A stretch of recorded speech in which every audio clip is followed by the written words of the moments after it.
Your budget requests $31.8 billion to expand production capacity for critical missile stockpiles. Is that correct? 31.8? I'm looking at $53 billion for munitions acceleration. Your department has released video after video of things blowing up. None of us doubt the strength of the U.S. military and their ability to do hard things. The questions we should be asking and answering are, what does this cost us and what does it achieve for the American people? Many of these strikes use our best weapons, and we're using a lot of them. We can't make these munitions overnight. Can you tell us how many years specifically is it going to take to replace these systems? I would defer to the comptroller on the amount. I actually think it's closer to $330 billion in munitions. How many years to replenish? I said months. And then you said years. So we fired years worth of munitions. But, Mr. Secretary, this war is stuck. The Strait of Hormuz is closed. The Iranian regime is in place. The nuclear material still in their hands. Americans are being crushed by higher costs. And it's not clear to them at all what the goal of this war is. So you heard from the congressman. The United States is currently stuck in this war. Billions already spent, nothing achieved. The Strait of Hormuz still closed. Iran is still in total control of the Strait of Hormuz. They are the ones now deciding things, making decisions. Also, Iran still have their nuclear enrichment intact. Their regime is still intact, despite the fact that the United States has already spent billions of dollars and still requesting for billions to be approved so that they can continue the war. I've told you time and again, tell me one war that the United States has fought continuously for 3 months without the help of NATO. You cannot mention it. Tell me one war fought by the United States continuously for 3 months without the help of NATO. No war. The United States cannot fight any war continuously for 3 months without the help of NATO. Most of you will not agree with me, but this is the fact. Because tell me why Donald Trump started begging NATO to help him against Iran since day one when this conflict started. Tell me, if Donald Trump was able, the United States and Israel were able to stand against Iran, why was Donald Trump begging NATO from day one to help him against Iran?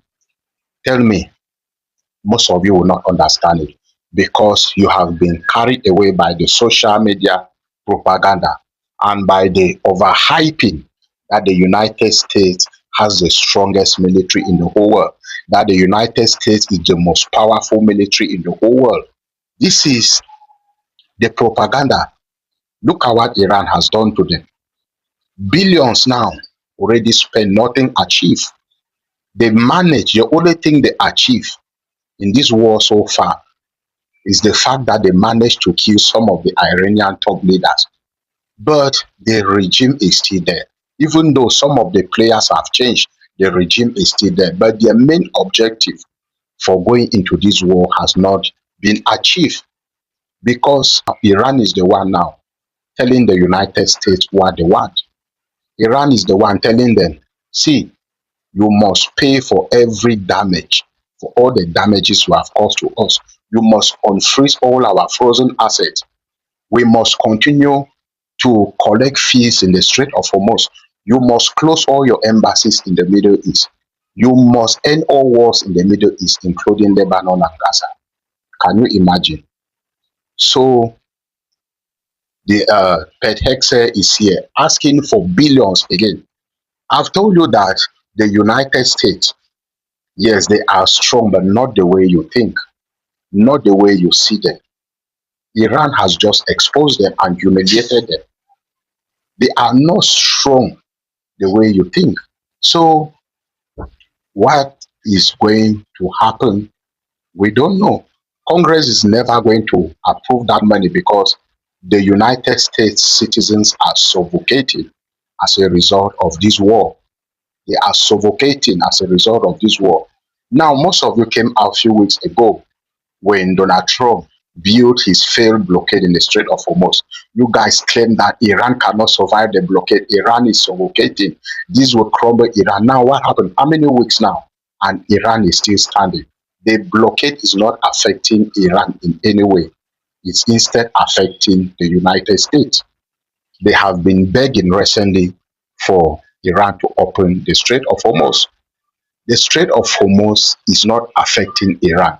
Now, if you think that the United States, or if you claim that the United States is in full control of the Strait of Hormuz, why are ships and tankers still stranded in the Strait of Hormuz? Donald Trump came up again with Project Freedom, claiming he wants to free stranded ships and tankers in the Strait of Hormuz. What happened? It failed. It did not last for up to a few hours. So the United States is currently stuck. Donald Trump is regretting ever starting this war. And war experts in the United States told him, don't start this war, don't go into this war. But Netanyahu pushed him. Look at what is happening now. Netanyahu came out yesterday and said Donald Trump told him that the only option to acquire Iran's rich uranium or to destroy it is to go inside Iran. You know what it means? But Netanyahu is not willing to send his troops into Iran because he knows what is going to happen. So billions already spent, nothing achieved. And yet the United States is suffocating. They have been defeated, they have been humiliated, they have been embarrassed. Nothing left for Donald Trump now. The only thing he can do now is to pack everything and leave the Persian Gulf. But if he continues with this war, trust me, nothing is going to happen. The more he will be humiliated, the more he will be disgraced, and time is not on his side. His election is coming up in November, and most Americans are putting pressure on him. Congress is putting pressure on him. That's the reason Donald Trump is having a sleepless night. At the moment, most of you will not understand. But what do you think? This is geopolitics. What do you know? Now, geopolitics is not your local news in the village. If you don't know what to comment, just stay in the comment section and enjoy. But if you have something reasonable to comment, let me hear from you in the comment section. And remember to like, comment, and share this video. And look out for my next update. God bless you.